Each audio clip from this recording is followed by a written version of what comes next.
How's it hanging, YouTube? Peter here, your Ginger Joe the Geek. Today we're doing something a little bit different. I'm going to talk you through 5 of my favourite graded books. Right guys, so I've been collecting, as you all know, for quite a while now, and I've amassed quite an impressive collection.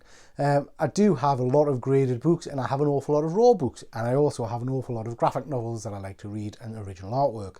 And I thought I'd do a little video just to share with you some of my favourite books, some of my favourite CGC books, and then in future, if you like this kind of thing, I'll do more and I'll look at raw books, graded books, things that I don't particularly like, biggest regrets, that kind of stuff. So if you're interested in seeing that kind of thing, please drop a comment below. Worth pointing out that these aren't necessarily my most expensive books. These are just books that mean something to me for various reasons. I'm really pleased to have in my collection, and I think it's fair to say one of them in particular might surprise you. So let's just crack straight on and see what we've got. So the first book I want to talk to you about is this. This is Transformers #1. It's the UK version with an absolutely amazing image on the front there of Soundwave versus Prime. It's a CGC Signature Series 4.5 and it's signed by Peter Cullen. Peter Cullen being the person who voiced Optimus Prime in the cartoon and the movies. So, why does this book mean a lot to me? First of all, if you're a regular watcher of the channel, you'll know I'm a bit of a nostalgia freak. I do like my old 80s cartoons, my He-Man, my Thundercats, but Transformers has always been one of my favourites. And this book in particular is a book I remember reading off the shelf when I was a kid. And it's also signed by the voice actor. So for me, this means an awful lot. It's without doubt one of my prized collection items. However, there are some issues with this book.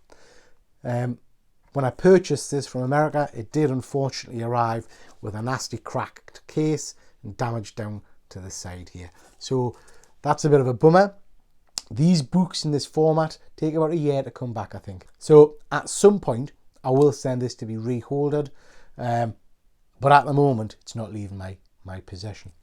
The other thing I like about this is, again, if you watch any of my stuff, you know if it's a UK comic and it comes with a free gift, I like to have the free gift. And on this one, I do have the transfers, the stickers that go with it. So, great book to have. Value-wise, not a lot. It's signed by Peter Cullen, so it may have some value, but it's not a massive bank-breaking book, this one. It's just something I love having in my collection. And I think that's really important. When we talk about comic books, it's not always about the price. It's quite often about just the way the book makes you feel. And that's really in line with my next book, which is pretty much a book that I think most of you wouldn't bat an eyelid at. So this is DC versus Marvel #1, and it's signed by Joe Rubinstein. It's a 9.0 direct edition, and I just love it. It's like I say, it's a very cheap book to pick up, but for me, this is again a nostalgia thing.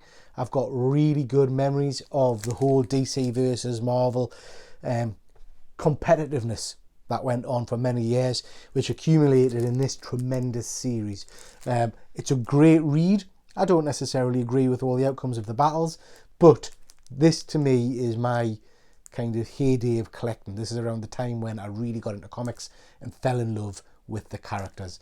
Yeah, just an amazing book to have. So really pleased with that one. Now we are starting to go up in value a little bit now with some of these books, and this one's pretty pricey. So this is Marvel Celebrates Stanley, and it's a 9.8. If you've watched some of my previous videos, you'll know that this book came back with a black splodge on the back, so I was petrified that I wasn't going to get a 9.8 when I sent it back in to be reholded. Came back 9.8, so over the one with that. This to me is very meaningful because obviously, like a lot of comic book geeks, I adore Stan Lee and the legacy and the characters he created along with other creators. But for me, Stan was always kind of the face of Marvel, and I really wanted this book. This is a book that was hard to get a hold of. It was distributed at Marvel Celebrates at the Amsterdam Theatre. It was handed out to people who attended, along with some other bits and bobs. but you could only get the book at the event. I've got no idea how many of these they made. I've got no idea how many were published. But yeah, it's tremendous. And it's worth a little bit of money because it is so rare. So I'm ecstatic to have a 9.8 in that. This is a book that will stay in my collection forever. I'll never be letting go of this one. Continuing the theme of Stanley, this again is a bit of a special book.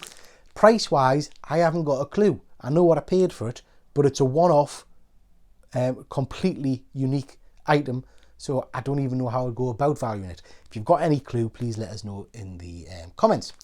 So this is a CGC Silver Surfer number 16.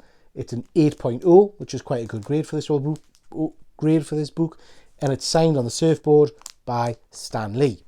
Now, you might be thinking, wow, that's a Stanley signature book.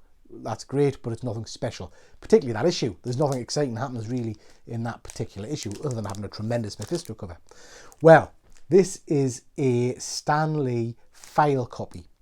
So what that means is that this is Stanley's personal copy of the comic that he used for reference and apparently was held in his own library of books that he would refer to now and then when he was writing stories. There was a talk about a number of these being destroyed in the basement flood or something a while ago.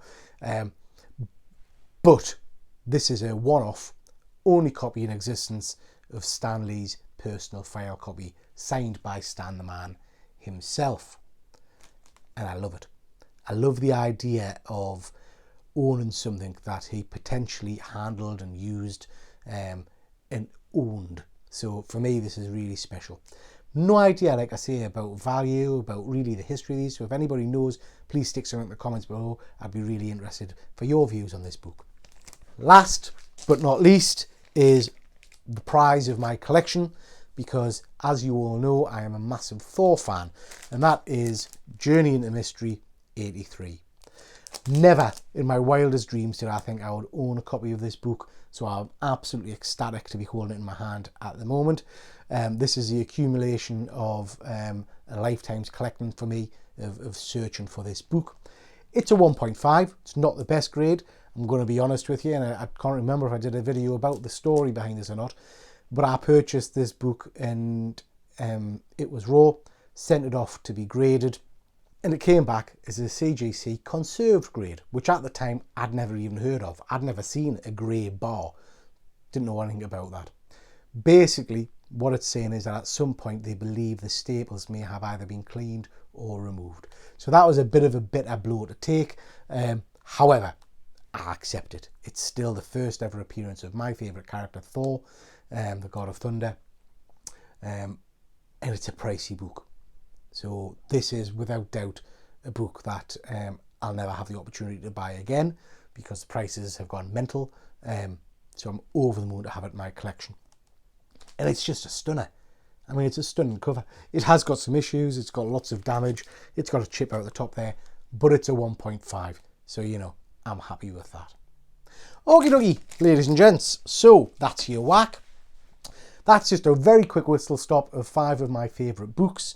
If you're interested in seeing more videos like this, where I look at other CGC books, or I look at CGC mistakes I think I've made, raw books, favourite commissioned artwork, all that kind of stuff, please just let us know in the comments below, and I'll make sure I do some of that content for you. If I can just encourage you to like and subscribe to my channel, it helps with the algorithm and all that kind of jazz, and it helps make sure you see any new future content I put out there. That's your whack, guys. Thanks very much for watching, and I'll catch you next time.